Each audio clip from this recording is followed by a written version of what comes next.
సరిపోయిందా? Okay. Praise the lord. Hallelujah. అందరు కూడా సైలెంట్గా ఉండాలి. ప్రభు వాక్యాన్ని మనం సమీపిస్తూ ఉన్నాం కాబట్టి అందరు కూడా మౌనముగా ఉండి శ్రద్ధగా ప్రభు వాక్యాన్ని వినాలి. మన పరిశుద్ధ గ్రంథము నుండి లూకా సువార్త 19వ అధ్యాయము 10వ వచనాన్ని మనం చదువుకుందాం.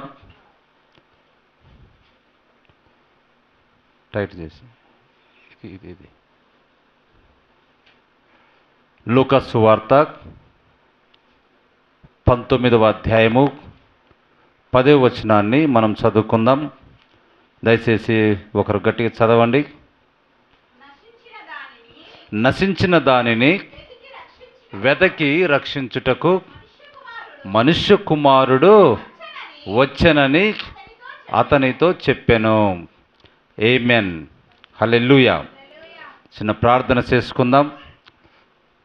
సర్వలోకమునకు అధిపతి మా ప్రియ పరలోకపు తండ్రి, నీ కుమారుడైనటువంటి యేసుక్రీస్తు ఘనమైన నామములో నీ వాక్యమును సంధించుటకు ప్రభువా నీవు ఇచ్చిన కృపలను బట్టి నీకు వందనాలు.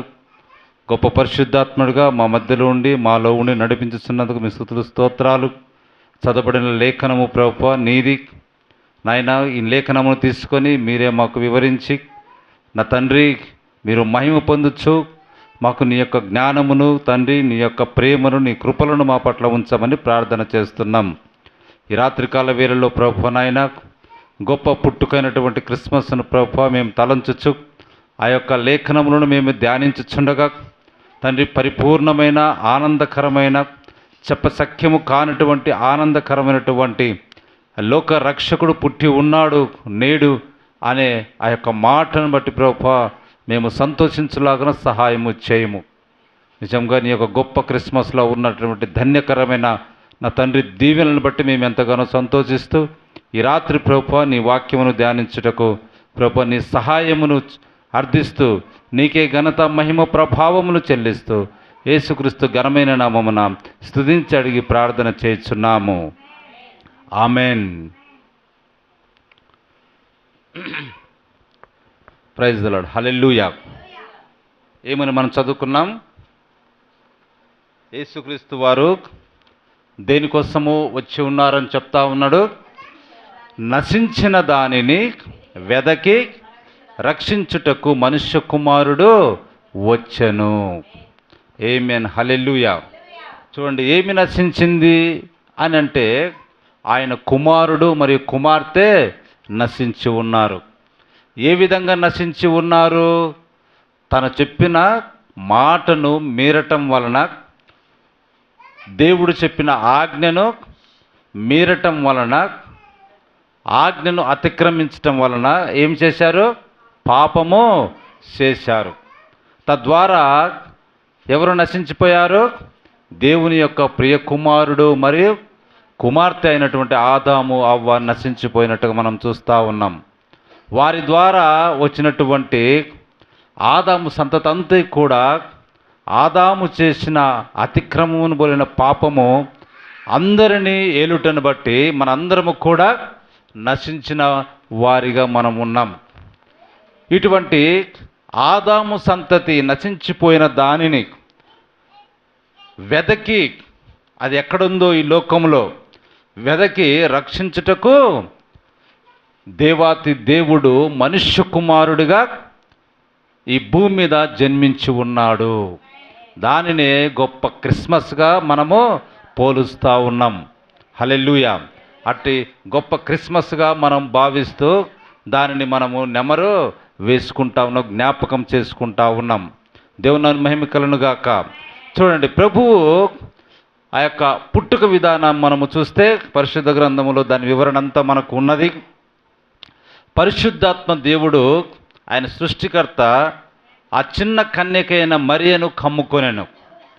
మరి సజీవుడైన దేవుని యొక్క కుమారుడిని ఉత్పత్తి చేసిన ఒక రక్త కణమును ఆమె గర్భములో సృజించెను.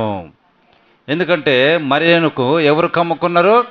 పరిశుద్ధాత్ముడు నిన్ను కమ్ముకునుడనే మాటను మనం చూస్తూ ఉన్నాం.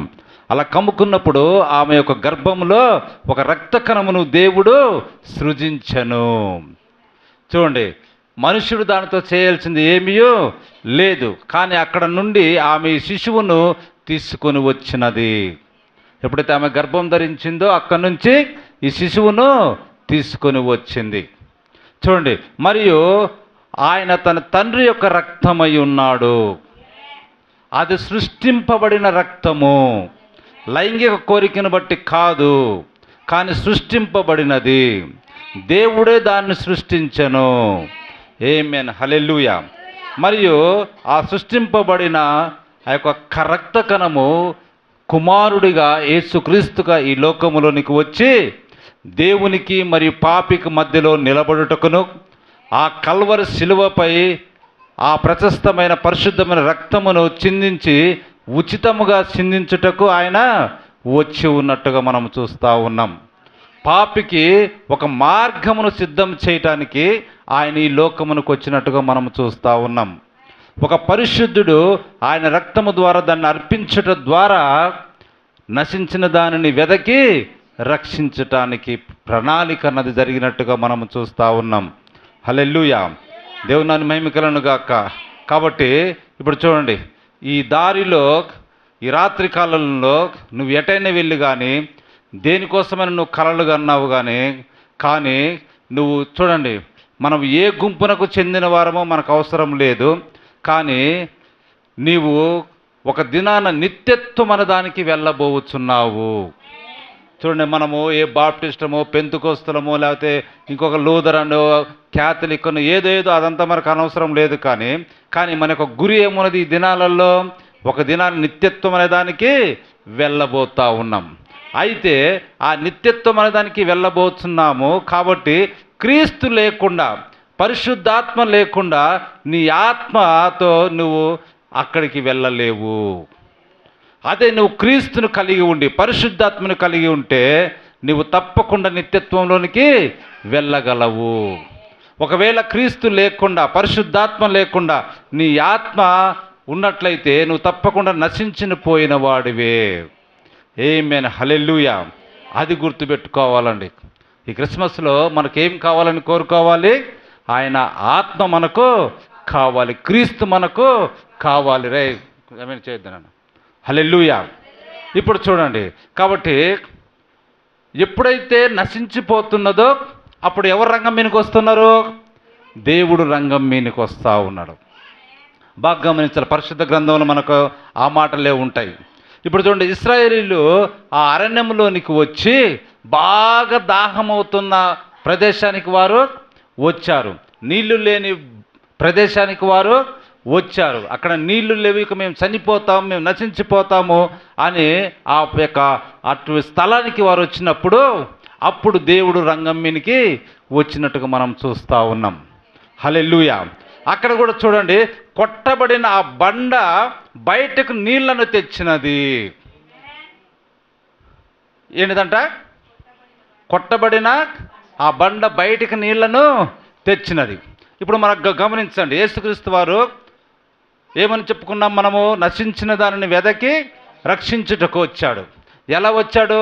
కన్యమరియ గర్భమందు పరిశుద్ధాత్ముడు కమ్ముకోవటం వలన, రక్త కణం అనేది ఆమె గర్భంలో దేవుడు రూపొందించటం వలన, ఏ మానవుడి సహాయము లేకుండా ఒక శిశువును ఆమె బయటికి తీసుకొని వచ్చి లోకాన్ని రక్షించటానికి యేసుక్రీస్తు శరీరం అక్కడ జన్మించినట్టుగా మనం చూస్తూ ఉన్నాం. హల్లెలూయా.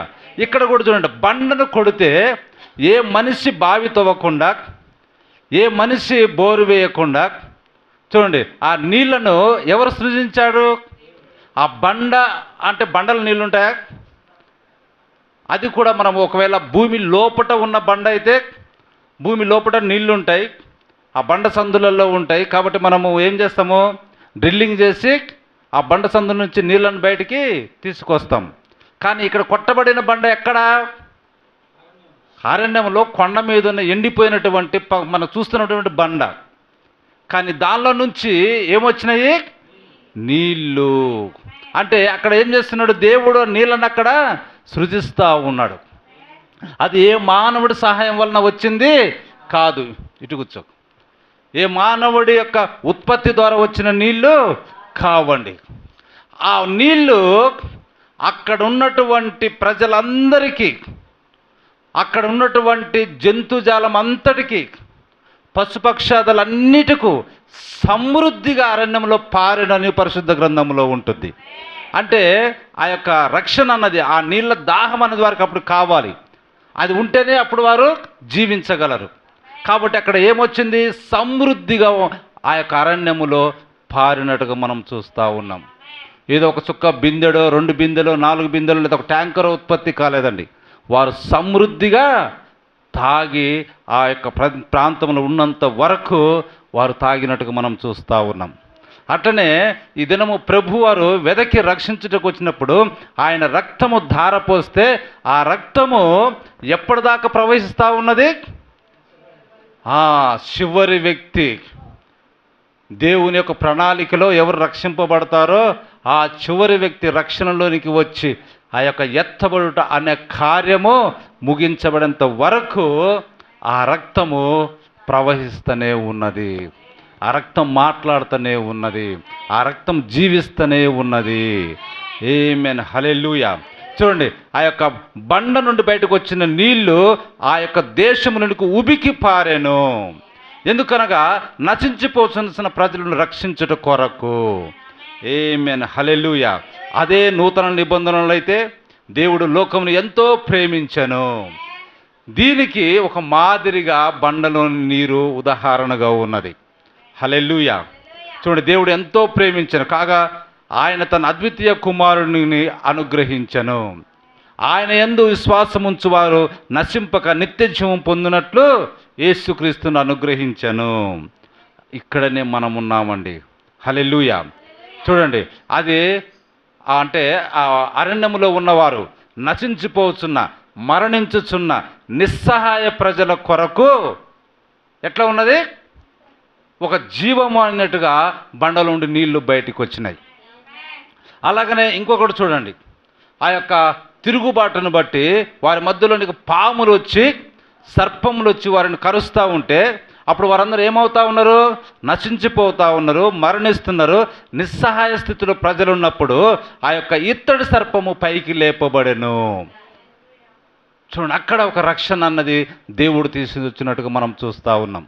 ఎప్పుడైతే ఆ ఇత్తడి సర్పము పైకి లేపబడిందో పాము కాటుకు గురైన వాళ్ళందరూ కూడా, సర్పము కాటుకు గురైన వాళ్ళందరూ కూడా దాన్ని నిదానించి చూడటం వలన స్వస్థత అన్నది వారికి వచ్చినట్టుగా మనము చూస్తూ ఉన్నాం. హల్లెలూయా. చూడండి, దేవుడు ఎప్పుడు రక్షించటానికి మాత్రమే ఆయన తన ప్రణాళికను చేస్తున్నట్టుగా మనం చూస్తూ ఉన్నాం. హల్లెలూయా. కాబట్టి ఆ కొట్టబడిన బండ నుండి జీవం మనకు బయటికి వచ్చినది.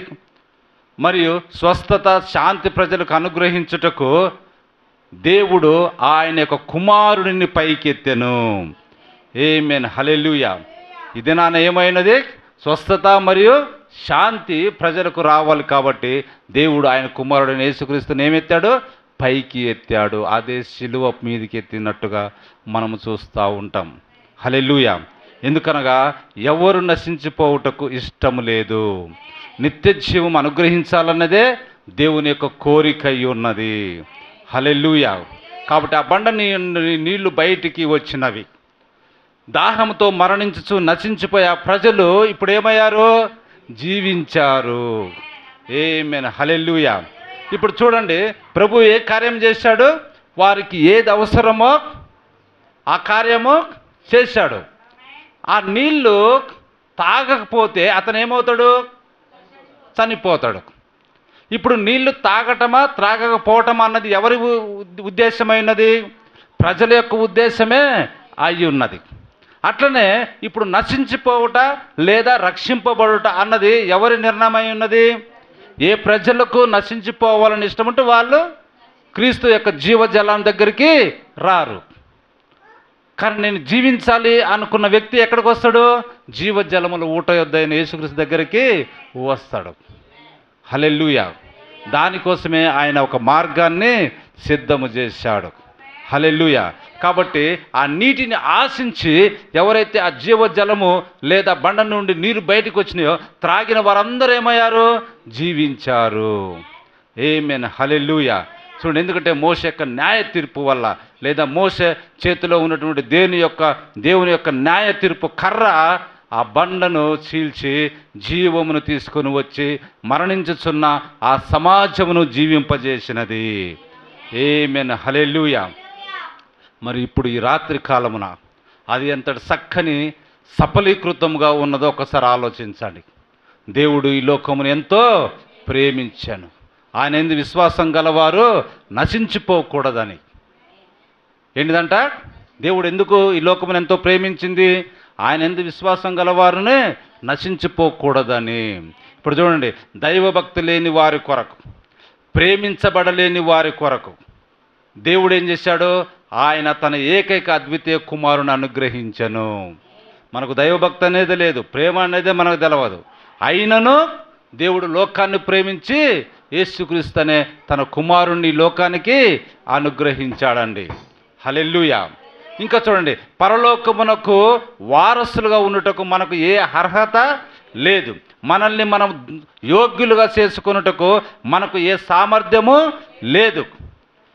అయితే మనము ఆయనకు ఏ విధమైన ఆతిథ్యమునిచ్చుచున్నామో ఒకసారి ఆలోచించి చూడండి.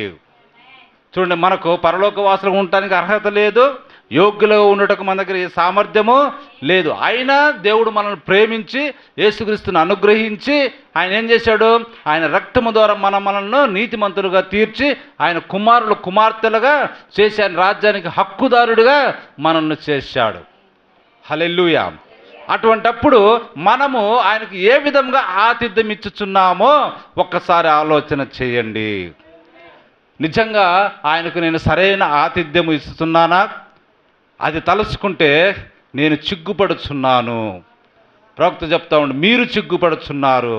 ఎందుకంటే ఆయనకు తగిన ఆతిథ్యం మనము ఇవ్వలేకపోతా ఉన్నాం. దీన్ని ఉదాహరణకు తీస్తూ ఆ విందునకు ఆ సీమోను అనే వ్యక్తి పిలిచి ఆయన వచ్చినప్పుడు ఆయనకు తగిన ఆతిథ్యము చేయలేకపోయినట్టుగా మనం పరిశుద్ధ గ్రంథంలో చూస్తూ ఉన్నాం. ఆయన కడగటానికి నీళ్ళు ఇవ్వలేక, తుడుచుకోవడానికి టవల్ ఇవ్వలేక, పలానా చోట కూర్చోయనని కూడా అసలు ఆయన పట్టించుకున్నట్టుగా మనం చూస్తూ ఉన్నాం. కానీ పిలిచాం, అటండి ప్రభు నా దగ్గర రా, నాలో ఉండు అని మనం అంటున్నాము. కానీ మనం తగిన ఆతిథ్యం అంటే సరైన స్థానాన్ని ప్రభువుకు మనము మన హృదయంలో ఇవ్వటం లేదు. దానిని బట్టి దానిని తలుసుకుంటే మీ పట్ల మీకు సిగ్గు కలుగుట లేదా? నేను సిగ్గుపడుచున్నాను. మనం ఆయనకి ఇవ్వవలసిన రీతిగా ఆతిథ్యమును ఇవ్వకపోయినప్పటికీ ఆయన నా పట్ల కనికరము కలిగి నా పాపములన్నిటిని తీసి దేవుడు వాటిని తన కుమారునిపై మోపెను. ఆమేన్, హల్లెలూయా. అక్కడ చూడండి, సీమోను, నువ్వు నన్ను పిలిచావు, నాకు ఇవన్నీ నువ్వేం చేయలే, ఆయనను నిన్ను నేనేమీ అంటం లేదండి. ఆయననేమి అక్కడ చెప్పించలేక, అతను నేమి తప్పుబట్టలేక, అతను చేసింది ఏందో అతనికి గుర్తు చేశాడు. హల్లెలూయా. చూడండి, దేవుడు అటువంటి దేవుడు. కాబట్టి ఆయనకు మనం ఇవ్వవలసిన రీతికి ఆతిథ్యం ఇవ్వకపోయినప్పటికీ ఆయన నా పట్ల కనికరము కలిగి నా పాపములను తీసి దేవుడు వాటిని తన కుమారునిపై మోపెను. ఆ న్యాయ తీర్పు ఆయన ప్రక్కను రెండుగా చీల్చెను. ఆయన తల మీద ఉన్న కిరీటమును తీసివేయబడినది. అంతేకాకుండా కన్నీళ్లు మరియు ఊచిన ఉమ్మి మరియు సమస్తము ఆయన ప్రక్క నుండి కారుచుండెను. ఆ న్యాయ తీర్పునందు నీవు మరియు నేను ఎన్నటికీ నిలబడకుండా ఉండుటకై ఆయన మన కొరకు క్రయమును చెల్లించెను. ఆమేన్, హల్లెలూయా. అది వెదకి రక్షించటం అంటే ఏదో చిక్కుకున్నది టకాలను తీసి బయటకు పెట్టడము కాదండి. ఇదిగో ఇంతటి కార్యమున్నది, అది రక్షణ. ఆ రక్షణ ఎంత వాల్యుబుల్, ఎంత వేదనతో కూడుకొని ఉన్నదో మనకి ఇక్కడ కనపడతా ఉన్నది. హల్లెలూయా. దేవుని మహిమ కలుగును గాక. చూడండి, ఆ క్రయమును చెల్లించుటకు తన తీర్పును క్రీస్తు అనే శరీరం మీద మోపినట్టుగా మనం చూస్తూ ఉన్నాం. కాబట్టి దేవుడు నిన్ను పిలిచాడు, నీవు వాక్యం వద్దకు వస్తావు. అయితే నీవు పిలవబడకపోయినట్లయితే, మనం గిన దేవుని చేత పిలువపడకపోయినట్లయితే నువ్వు ఎంత భక్తిగా ఉన్నప్పటికీ అవసరం లేదండి, నీవు నశించిపోయినట్లే, నీవు రాలేవు. ఆయన నిన్ను పిలిచినట్లయితే తప్ప ఏ మనుష్యుడు రాలేడు ఆయన వద్దకు. అదే చెప్తుంది వాక్యము, నా తండ్రి ఆకర్షించిన వారు నా యొద్దకు వస్తారు. కాబట్టి మనం ఈ దినాన్ని ఇక్కడ కూర్చున్నామంటే తప్పకుండా తండ్రి మనల్ని ఆకర్షించటం వల్లనే ఈ దినాన్ని మనం ఇక్కడ కూర్చొని క్రీస్తును ఆరాధిస్తూ ఉన్నాం. హల్లెలూయా. ఎవ్వరును నశించవలనని ఆయన ఆశించటం లేదు. హల్లెలూయా. అయితే ఎందుకు ప్రజలు నశిస్తూ ఉన్నారంటే ప్రవక్త చెప్తా ఉన్నాడు, కారణము వాక్యమును గూర్చి లేదా దేవుని గూర్చి లేదా యేసుక్రీస్తుని గూర్చి శ్రద్ధ లేని వారుగా ఉండటం వలన నశించిపోతూ ఉన్నారు. అది నశించిపోవడానికి కారణం ఏంటిది? శ్రద్ధ లేకపోవటం వలన. దాన్నే పరిశుద్ధ గ్రంథంలో యోహాను సువార్తలో ఏముంటుందంటే, ఆయన లోకమునకు వెలుగై ఉన్నాడు. అయితే మనుషులు పాపములు చేస్తూ చీకటిని ప్రేమిస్తూ వెలుగును ద్వేషిస్తూ ఉన్నారు. ఆ వెలుగు దగ్గరికి వస్తే ఆ పాపములన్నీ బయటపడతాయని వారు వెలుగును ద్వేషిస్తూ తమను తామే నాశనము చేసుకుంటా ఉన్నారు. అంటే వారు శ్రద్ధ లేని వారిగా ఉండటం వలన నాశనమైపోతూ ఉన్నారు. కాబట్టి ప్రియ సంగమా, ఈ రాత్రి కాలమున ప్రతి విశ్వాస యొక్క భావము ఈ విధంగా ఉండాలని నేను తలంచుచున్నాను. ఏంటిదో అంటే, నేను పూర్తిగా నశించిపోయే తరుణమున ఉన్నప్పుడు మరియు ఈ లోక పోకడలేందు కొట్టుకొని పోవుచున్నప్పుడు ఆయన నన్ను ప్రేమించి, నన్ను విమోచించి, నన్ను శుద్ధీకరించి, నన్ను నూతన వ్యక్తిగా మార్చి మరియు ఆయన సన్నిధి యందు నన్ను నూతన సృష్టిగా చేసిన ఆయనను చూచుటకే నేను పరలోకమునకు వెళ్ళవలని ఆశించుచున్నాను. అది మన ఆశ. పరలోకముకు వెళ్ళాలంటే మన ఆశ ఏముండాలి? ఆయనను చూడాలి. ఎందుకు ఆయనను చూడాలి అంటే, ఇదిగో ఇక్కడ ఉంది కదా, నేను నశించిపోతున్న తరుణములో ఈ లోక పోకడలు యందు కొట్టుకొని పోవచ్చున్నప్పుడు ఆయన నన్ను ప్రేమించి, విమోచించి, శుద్ధీకరించి, నూతన వ్యక్తిగా మార్చి ఆయన సన్నిధిని నిలబెట్టుకున్నాడు. కాబట్టి ఆయన నేను చూడాలనే ఉద్దేశం మనకు ఉండాలండి. హల్లెలూయా. ఆయనను చూడాలనే ఆశతో అచ్చటికి నేను వెళ్ళుచున్నాను. ఆయనను చూడాలని నేను ఆశించుచున్నాను. ఆమేన్. హల్లెలూయా. కాబట్టి ప్రియ స్నేహితులారా, ఈ స్థానమునందు మీరు బలముగా ఎవరో ఒకరు నిలబడి ఉండుటే మీకు గల ఒకే ఒక మార్గమని ఈ రాత్రి కాలమున మీరు గుర్తుంచుకోండి. మీకు మీ యొక్క గమ్యస్థానం ఏ విధంగా ఉండాలి, మీ స్థానం ఏ విధంగా ఉండాలి? నేను ప్రభువును తప్పకుండా చూడటానికి నేను పరలోకము వెళ్ళాలని నీ తలంపులు ఉండాలి. హల్లెలూయా. కాబట్టి దేవుడు ఈ లోకమును ఎంతగానో ప్రేమించటం వలన తన గొప్ప తీర్పులన్నిటినీ ఆయన తనపై వేసుకొనెను. ఆమేన్. హల్లెలూయా. ఇక్కడ చూడండి, ప్రవక్త ఒక చిన్న ఉదాహరణ ఇస్తూ ఉన్నాడు. మనకు బైకులు ఉంటాయి, సైకిళ్ళు ఉంటాయి, కార్లు ఉంటాయి, లేకపోతే బస్సులు ఉంటాయి. ఒక ప్రాంతానికి వెళ్ళాలంటే నువ్వు తప్పకుండా వీటిల్లో ఏదో ఒకదాన్ని నువ్వు యూజ్ చేయాల్సిందే, ఉపయోగించాల్సిందే. అది లేకుండా నువ్వు అక్కడికి వెళ్ళటము అసాధ్యం. అయితే దానికి ఏమి కావాలి? రైట్, పెట్రోల్ లేదా డీజిల్ అనే ఇంధనము తప్పకుండా నీవు కలిగి ఉండాలి. హల్లెలూయా. దేవుని మహిమ కలుగును గాక. అట్లనే ఇక్కడ మాదిరి చెప్తా ఉండు, ఖచ్చితంగా పరిపూర్ణముగా పరలోకమునకు పరిపూర్ణంగా అదే మార్గము. ఏముండాలి? నువ్వు వెళ్ళాలంటే కారుకు కానీ సైకిల్కి కానీ మన బైకు కానీ బస్సుకు కానీ ఏముండాలి? ఇంధనం అన్నది ఉండాలి. అలాగనే పరిపూర్ణంగా పరలోకానికి కూడా అదే విధంగా ఉండాలి. అదేంటిదంటే, దేవుణ్ణి కలిగి లేక నీవు చనిపోతే నువ్వు ఎక్కడికి వెళ్ళలేవు? పరలోకము వెళ్ళలేవు. అంటే దాని అర్థం ఏంటి? నీకు ఆ ఇంధనం అన్నది లేదు. దేవుని నువ్వు కలిగి ఉంటే, పరిశుద్ధాత్మ నువ్వు కలిగి ఉంటే, ఆ క్రీస్తు ఆత్మ నువ్వు కలిగి ఉంటే ఏమని అర్థము? ఇంధనము నీవు కలిగి ఉన్నావు. ఆమేన్. హల్లెలూయా. దేవుని యొక్క రాజ్యములోనికి నిన్ను లాగుటకు దేవుని యొక్క ప్రేమ అన్నది నీ హృదయంలో లేకపోతే నీవు నశించిన వాడవే. ఆమేన్. హల్లెలూయా. దేవుని మహిమ కలుగును గాక. కాబట్టి ఒక దినాన యేసు తిరిగి వచ్చినప్పుడు ఎలాగా ఉంటుందో అని మనము చూస్తే, ఆ యుగములన్నిటి నుండి విమోచింపబడిన వారందరూ, ఎక్కడి నుంచి? ఆదాము కాడ నుంచి విమోచింపబడిన వారందరూ యేసు తిరిగి భూమి మీదకి వచ్చినప్పుడు భూమి మీద నిలబడి పాటలు పాడుతారు. ఏమైనా కృప ద్వారా తాము రక్షింపబడ్డామని ఆ కథను చెబుతూ ఆ విమోచన గీతములను వారు పాడుతారు. ఆమేన్, హల్లెలూయా. మనం ఒక్కరమే కాదండి, యుగముల గుండా ప్రభువుని నమ్ముకున్న వాళ్ళు, పాత నిబంధన నుండి చివరి వరకు ఉన్న వారందరూ కూడా ఆయనతో వచ్చి నేను ఈ విధంగా రక్షింపబడినాను, నేను ఈ విధంగా రక్షింపబడినని ఆ యొక్క విమోచన గీతములో పాడుతారంట. హల్లెలూయా. దేవుని మహిమ కలుగును గాక. అప్పుడు దేవుని దూతలు భూమిపైకి నిలబడి తమ తలలు వంచి మనము దేనిని గురించి మాట్లాడుతున్నామో వారు తెలియని వారుగా ఉంటారు. దేవదూతలకు ఇది ఏంటిదిరా నాయన ఇట్లా ఉందని అనుకుంటారంట. ఎందుకంటే వారికి ఎన్నడూ విమోచన అవసరము లేదు. వారికి విమోచన అవసరం లేదండి. ఇప్పుడు చూడండి, బాగా గమనించండి. అపవాది లూసిఫర్, వాటికి సపోర్ట్ చేసిన దూతలు వాళ్ళు ఏం చేశారు? పాపం చేసి నశించిపోయారు కదా. కానీ వారికి ఏం లేదు, అపరాధ రుసుము అన్నది వారికి లేదు. వారిని వెతికి రక్షించడానికి ప్రభు అక్కడ ఏ కార్యము చేయలే. వారిని ఎక్కడ తీసుకెళ్ళాడు? కటిక చీకట్లు బంధించాడు. కానీ ఎవరికి కనికరము చూపి ఎవరికి రక్షణ అన్నది ఇవ్వటానికి ప్రణాళిక ఉన్నది? దేవదూతలకు లేదు, కానీ మానవుడైన ఆయన కుమారులు కుమార్తెలకు. ఆమేన్, హల్లెలూయా. ఇప్పుడు వారు పాపం చేసిండ్రు, మానవుడైన తన కుమారుడు పాపం చేసిండు.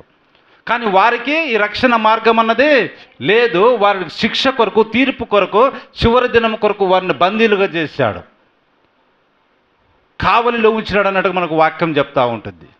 కానీ మానవుడు అంటే ఆదాము సంతతిని వెదకి రక్షించటానికి కృప అన్నది దేవుడు తీసుకొని వచ్చాడు. హల్లెలూయా. దేవుని మహిమ కలుగును గాక. అదే ప్రవక్త చెప్తాను, వారికి ఎన్నడూ విమోచన అవసరము లేదండి. ఇప్పుడు పాపం చేయని దేవదూతలు ఉన్నారు, వారు పాపమే చేయలేదు కూడా వారికి విమోచన అన్నదే అవసరం లేదు. కానీ మానవుడికి కావాలి. నశించినది మనకే. నశించినది ఎవరు? మనమే. కాబట్టి ఆ యొక్క విమోచన మనకు అవసరమై ఉన్నది. ఆయన చేత విమోచింపబడిన వారు మనమే. చూడండి, వారందరూ కూడా అంటే దేవదూతలందరూ కూడా ఆయన చేత సృజింపబడిన వారే. మనము ఆయన చేత సృజింపబడిన వారమే. హల్లెలూయా. అయితే మనం నశించిన వారమై ఇప్పుడు కనుగొనబడ్డాము. విమోచనను గురించి మనం పాడగలము. అది ఎలాంటి దినముగా ఉంటుందో ఒకసారి ఆలోచన చేయండి. హల్లెలూయా. దేవుని మహిమ కలుగును గాక. ఎందుకంటే మనము దేవుని కుమారులము కుమార్తెలమై ఉన్నాము. దేవదూతలు మనకు పరిచారం చేయటానికి ఉన్నటువంటి దేవదూతలు. ఇప్పుడు మనకు పరిచారకులు దేవునికి ఎక్కువ, దేవుని కుమారుడు కుమార్తెలు దేవునికి ఎక్కువ. పిల్లలే వారసులు. హల్లెలూయా. కాబట్టి మనల్ని రక్షించడానికి ఇంత ప్రణాళిక దేవుడు దిగివచ్చి తన ప్రాణమును అర్పించటానికి ఆయన క్రిస్మస్లో ఒక చుట్టబడిన దేవుని కానుకగా పొత్తి గుడ్డలతోటి అక్కడ ఉన్నట్టుగా మనం చూస్తూ ఉన్నాం. దేవుని మహిమ కలుగును గాక. కాబట్టి ఈ రాత్రి నువ్వు తిరిగి జన్మించిన వాడవైతే, దేవుని ఆత్మను నీవు కలిగి ఉన్నట్లయితే నీవు మరలా బ్రతుకుతావు. అయితే నువ్వు ఎంత మంచివాడవైనా సరే, నువ్వు ఎంత నిష్ఠగా ఉన్నవాడవైనా సరే, ఆ జీవపు ఆత్మ నీలో లేనట్లయితే నీవు నశించిపోతావు. కాబట్టి మన మంచితనాన్ని బట్టి కాదు, లేకపోతే నిష్ఠగా ఉన్నామని కాదు, కానీ దేవుని ఆత్మ మనలో ఉండాలని. మరి అక్కడ ఒకే ఒక నిత్య జీవం ఉన్నది. ఆ నిత్య జీవాన్ని దేవుడు కలిగి ఉన్నాడు. ఆమేన్, హల్లెలూయా. కాబట్టి పడిపోయిన ఆదాము యొక్క సంతతి కొరకు, దేని కొరకు? పడిపోయిన ఆదాము యొక్క సంతతి కొరకు. తండ్రి, నీ ప్రేమ ఎంత ప్రశస్తమైనది.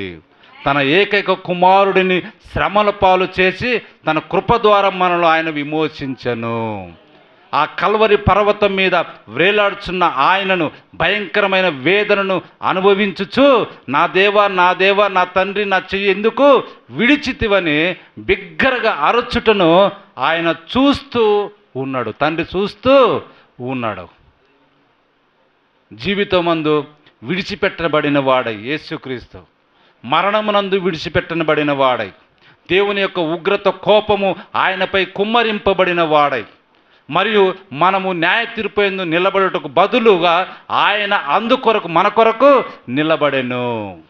ఆయన మన శిక్షలను భరించుచు వాటిని మరుగైన స్థలమగు సుదూర ప్రాంతమునకు మోసుకొని పోయెను. ఆమేన్. హల్లెలూయా, హల్లెలూయా. కాబట్టి దేవుని యొక్క నియమములో యేసుక్రీస్తు తన శరీరంపై శిక్షను విధించుచు మరియు అతి ఘోరమైన శాపమును ఆయనపై మోపెను. అచ్చట ఆయన మన పాపములను భరించను. మనల్ని నీతిమంతులుగా చేయుటకై ఈస్టర్ ఉదయం ఆయన మరలా పునరుద్ధానుడై లేచెను. ఆమేన్. హల్లెలూయా. కాబట్టి ఈ లోకమందు నశించిపోతున్న ప్రతి పాపిని రక్షించుట కొరకు ఇప్పుడు ఆయన పరిశుద్ధాత్మ రూపంలో నిలబడి ఉన్నాడు. ఇప్పుడు ఏ విధంగా ఉన్నాడు? ఆయన పరిశుద్ధాత్మ రూపమున ఆయన సంఘములో నిలబడి ఉన్నాడు, సంఘాన్ని నడిపిస్తూ ఉన్నాడు.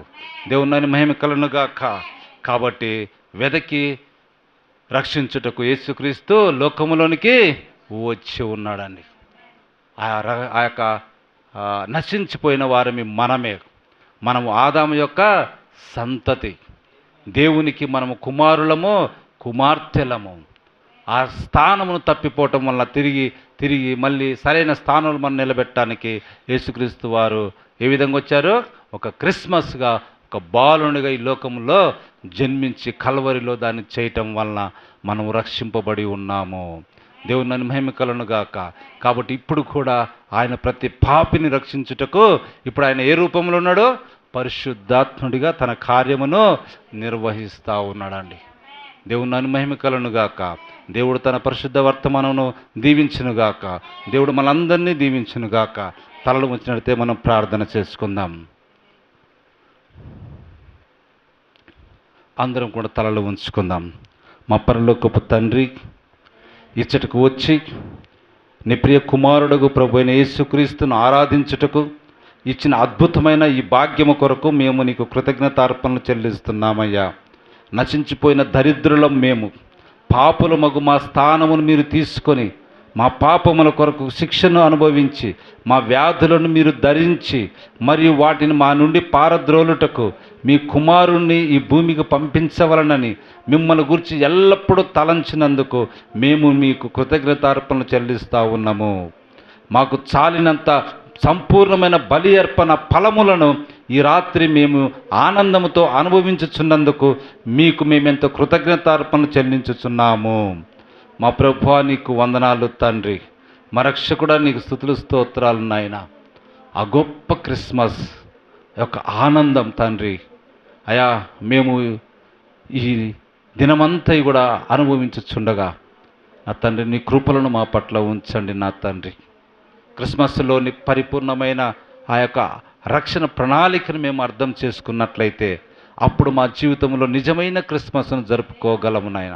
మా యొక్క శరీర ప్రాణాత్మను నీకు అర్పించుటే నిజమైన క్రిస్మస్ నా తండ్రి. నా తండ్రి అప్పుడే మేము బంగారమును బోలమును సాంబ్రాణిని అర్పించిన వారిమైతాం నా తండ్రి.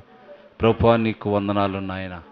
ఇక్కడ నన్ను పిల్లలను ప్రభువా నన్నును తండ్రి నీ పరిశుద్ధమైన రక్తముతో కడగబడి మేము అపవిత్రులమై ఉన్నప్పుడు, ఎందుకు పనికిరాని వారమై ఉన్నప్పుడు, ఆ యొక్క పరలోకమును యోగ్యులుగా మేము లేనప్పటికీ మమ్మల్ని మీరు కనికరించి ప్రేమించి నాయన మమ్మల్ని మీరు ఆకర్షించి నీ వాక్యమును మేము తెలుసుకునేలాగున మా యొక్క చెవులను హృదయమును సున్నతి చేసి ఆ యొక్క మందలోనికి మమ్మల్ని తీసుకుని వచ్చిన గొప్ప కాపరి నీకు వందనాలు స్తుతులు స్తోత్రాలు తండ్రి. ఆహా ఎంత గొప్ప రక్షణ తండ్రి. నా తండ్రి మేమెంత ధన్యులమై ఉన్నాము నాయన. ఈ దినము ప్రభువా నీ యొక్క జన్మదినమును బట్టి నా తండ్రి నువ్వు వచ్చిన ఆ కార్యమును బట్టి మేము తలంస్తున్నప్పుడు మేమెంతో సంతోషిస్తున్నాం. అంతేకాదు నాయన నీకు నిండారుగా కృతజ్ఞతార్పణ చెల్లిస్తున్నాం తండ్రి. మా ప్రార్థనలను, మా యొక్క మొరలను నా తండ్రి, మా యొక్క ఆరాధనను తండ్రి, మా యొక్క జీవ ఫలములను నీ సన్నిధికి చేరులాగున సహాయము చేయండి తండ్రి. నా తండ్రి పరిశుద్ధుల ప్రార్థనలు ఆ యొక్క పాత్రలు పోయబడులాగా సహాయము చేయండి ఆయన. ఇక్కడ పిల్లలు నీవారు తండ్రి, నీ రక్తంతో కడగబడిన వారు నాయన. కాబట్టి నీ పిల్లల పట్ల నీ ప్రేమను ఉంచండి తండ్రి, కనికరము చూపండి నాయన. అయా ఈ శరీరంలో మేము ఉంటుండగా నా తండ్రి అయా ఎన్నో నా తండ్రి నా ప్రభువా నా తండ్రి ఆ యొక్క అపవిత్రమైన కార్యములు మేము చేస్తాము నాయన. మమ్మల్ని క్షమించమని అడుగుచున్నాము తండ్రి. నా తండ్రి, తెలిసి తెలియని పాపమును మమ్మల్ని క్షమించండి ప్రభువా. అయా, సులువుగా చిక్కులు పెట్టే ఈ యొక్క లోకములో మా శరీరము సులువుగా చిక్కుకొని పోతున్నది నాయన. తండ్రి, నీ ఆత్మతోటి మమ్మల్ని నింపిన తండ్రి, పరిపూర్ణమైన నిగ్రహం మాకు దయచేయండి తండ్రి. మా యొక్క శరీరపు కోరికలను ఆత్మతోటి చంపివేయబడలాగున సహాయము చేయండి తండ్రి. గొప్ప దేవుడవు నా తండ్రి, కనికరమంతుడవు ప్రభువా. ఈ దినం మరొకసారి నీ సన్నిధానంలో నిలబడి నాయన, అయా, మా హృదయపూర్ణముగా మమ్మల్ని క్షమించమని అడుగుతున్నాం. మా అపరాధములు క్షమించండి తండ్రి, మా అతిక్రమములు క్షమించండి తండ్రి. ప్రభువా, నీ స్తుతులు స్తోత్రాలు నాయన. ఇక్కడ పిల్లలు మొరపెడుచున్న ప్రతి ప్రార్థనకు, ప్రతి మొరకు, ప్రతి విజ్ఞాపనకు, ప్రతి యాచనకు మీరు జవాబును దయచేయండి తండ్రి. మీరు తప్పకుండా దయచేసే దేవుడవని మాకు నిశ్చయత ఉన్నది తండ్రి. ఎందుకంటే నువ్వు వినే దేవుడవు నాయన, నీవు జీవించుచున్న దేవుడవు తండ్రి. యా, నీ భక్తుల మొరలను నా తండ్రి మీరు త్రోసివేసే దేవుడవు కాదు నా తండ్రి. కాబట్టి నా ప్రభువా, అట్టి గొప్ప నిశ్చయంతో, నిరీక్షణతో నీ రాకడ కొరకు మేము ఎదురు చూస్తున్నా తండ్రి. అయా, నిన్ను చూడాలి అనే గొప్ప ఆ యొక్క సంకల్పము మాలో పరిపూర్ణముగా ఉండి నా తండ్రి, అయా, నీ సన్నిధానానికి చేరుకునేలాగున మా పట్ల నీ అపారమైన ప్రేమ హస్తమును చాపి మమ్మల్ని హృదయములకు చేర్చుకొనమని ఈ దినము ప్రభువా మమ్మల్ని మేము తగ్గించుకుంటూ నీ నామాన్ని హెచ్చిస్తూ నీకే స్తుతులు స్తోత్రములు చెల్లిస్తూ యేసుక్రీస్తు నామమున స్తుతించి అడిగి ప్రార్థన చేయుచున్నాము. ఆమెన్. మన మధ్యలో ఉన్నటువంటి స్నేహము ప్రార్థన చేస్తుంది. చిన్న ప్రార్థన.